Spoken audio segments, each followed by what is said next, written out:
సర్పంచ్ల ఆత్మీయ అభినందన సభకు హాజరైనటువంటి కేటీఆర్ గారు రాహుల్ గాంధీ మీద అదేవిధంగా రేవంత్ రెడ్డి మీద చేసినటువంటి అనుచిత వ్యాఖ్యలు బచ్చన్నపేట మండల కాంగ్రెస్ పార్టీ పక్షాన తీవ్రంగా ఖండిస్తా ఉన్నాం. దీనిని వెంటనే కేటీఆర్ రేవంత్ రెడ్డి గారిని అదేవిధంగా రాహుల్ గాంధీ గారికి బేషరతుగా క్షమాపణలు చెప్పాలని చెప్పి బచ్చన్నపేట మండల కాంగ్రెస్ పార్టీ పక్షాన డిమాండ్ చేస్తా ఉన్నాం. ఈరోజు తెలంగాణ ప్రజలు మొన్న జరిగినటువంటి అసెంబ్లీ ఎన్నికలలో బండకేసి కొట్టిండ్రు. అదేవిధంగా ఎంపీ ఎన్నికలలో మీ బీఆర్ఎస్ పార్టీని బొందబెట్టిండ్రు. మీకు ఇచ్చింది గుండు సున్నా. దీనిని జీర్ణించుకోలేక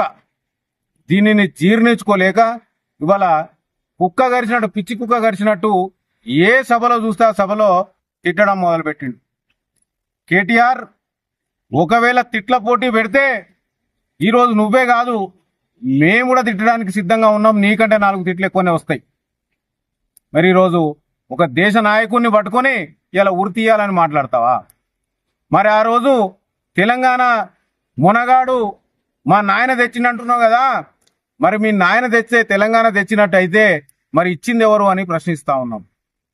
మీ నాయన్నే నిండు సభల మరి ఈ తెలంగాణకు దేవత సోనియా గాంధీ అన్నాడు. మీ కుటుంబం మొత్తం కూడా పోయి సోనియా గాంధీ పాదాక్రాంతాలు అయ్యి ఆమె పాదాలకు స్పర్శించుకొని మాకు తెలంగాణ ఇచ్చినందుకు కృతజ్ఞతలు చెప్పొచ్చిండ్రు.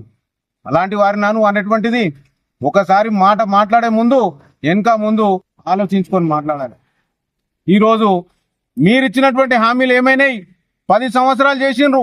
10 సంవత్సరాలు పరిపాలన చేసిన తర్వాత కూడా మరి ఈ రోజు వచ్చినటువంటి 2.5 సంవత్సరాలు చేస్తేనే ఇన్ని హామీలు అమలు కాలే. మరి నీ ఎన్ని హామీలు అమలైనాయని అడుగుతాము. నీ ఎన్ని హామీలు అమలైనాయి? ఇవాళ గిరిజనులకు ముస్లిం మైనార్టీలకు 12% రిజర్వేషన్ ఇస్తా అన్నావు, ఇచ్చినవా? దళితులకు 2 ఎకరాల భూమి ఇస్తా అన్నావు, ఇచ్చినవా? మరి ఇలా చెప్పుకుంటా పోతే నీ చిట్టా కూడా చాలా పెద్దగా ఉన్నది. మరి చిట్టా విప్పుతా ఉంటే ఒక్కొక్కటి బయటకు వస్తుంది.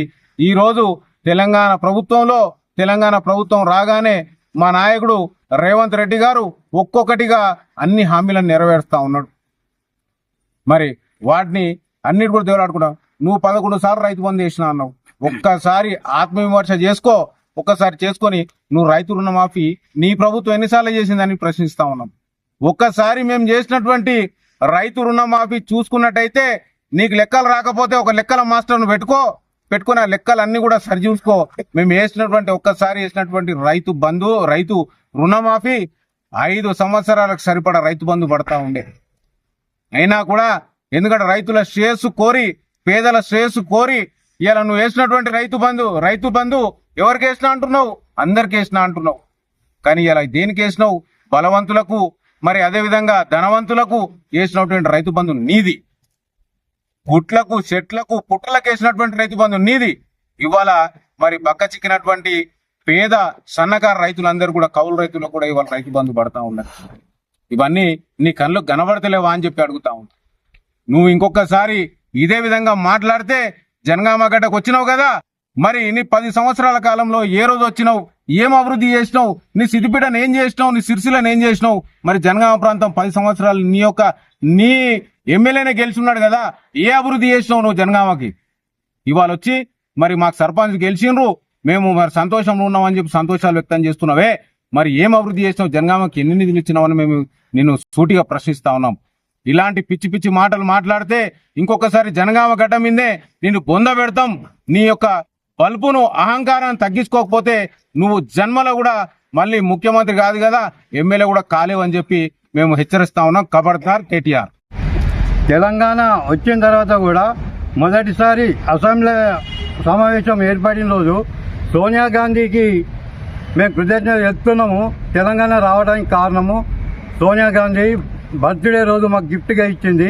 ఆమె ఎప్పుడు కూడా మేము మర్చిపోలేము అని చెప్పేసి మీ నాయన మాట్లాడిన మాటలు ఇప్పుడు కూడా ఉన్నాయి. ఆ మాట నిజామాబాద్ తెలుసుకొని మాట్లాడు.